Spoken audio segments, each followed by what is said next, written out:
Naam, leo niko Kibako Matias. Leo ni siku ya mnada. Katika pitapita zangu nimekutana na kijana ambaye ni mtafutaji, anajitafuta, bado hajajipata bwana. Leo hii na mawili matatu ya kuongea na yeye, changamoto mambo yanapitia mengi. Mambo ni aje? Fresh ni aje mzee? Kama kawa? Kama kawaida. Uko poa? Nyama sana mzee. Bwana unafanya biashara gani? Mimi ni mjasiriamali mdogo, biashara yangu ambayo ndo kama hii hapa, tunajihusisha kuuza saa, cheni, hereni nini hivyo. Cheni moja huwa unauza kwa shilingi ngapi? Cheni moja 1000, sema inategemea na mtu atakavyokuja ndo anavyompokea. Hapa ni cheni za kiume tu au za kike? Mixer. Mixer. Wewe una umri gani?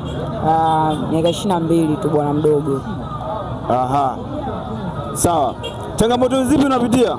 Bwana, wateja wengi wanaulizia sana. Kwa nachukia sana kuuliziwa pasipo kununua bidhaa. Hivyo.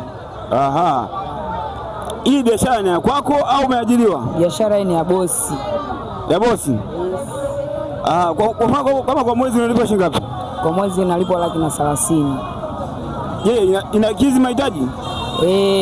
Inakidhi kwa sababu ndio maana nafanya, inanikidhi. Ila sio kwamba inalipa kihivyo, sema ndio hivyo na uko najiongeza siku nyingine hivyo. Naam, ndugu mtazamaji, nilikuwa nafanya mahojiano na kijana mdogo ambaye anajitafuta maishani. Sio tena pukushani inaendelea. Biashara yake ni kama hii hapa. Ukifika Kibako Matias ni mkabala na kituo kidogo cha polisi cha Mkuza. Bwana, kuna vitu mbalimbali, perfume kama unavyoona ndugu mtazamaji, cheni na kadhalika. Unaona ndugu mtazamaji, hizi ndio bidhaa ambazo anauza. Pia nimeona kuna saa mbalimbali hapa, kuna blaza. Mambo ni aje? Safi blaza. Uko poa?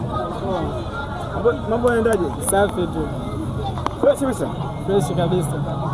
Hii biashara changamoto yako ni nini? Changamoto ni wateja tu, sometime wateja wanakuwa kidogo, sio wengi yani. Sio wengi? Nadhani sasa ni muda wa sikukuu, ambayo sikukuu ndio karibia ya Pasaka. Nadhani watu wanakuja kununua cheni ili wanakuja kununua saa ili wapendeze. Ni kweli? Ni kweli kabisa. Tunakaribia sikukuu, lakini ndio hivyo, wateja wanakuwa sio wengi kama ambavyo tumezoeleka siku zote. Kwa hiyo uchumi umebadilika? Hali zimebadilika sasa hivi.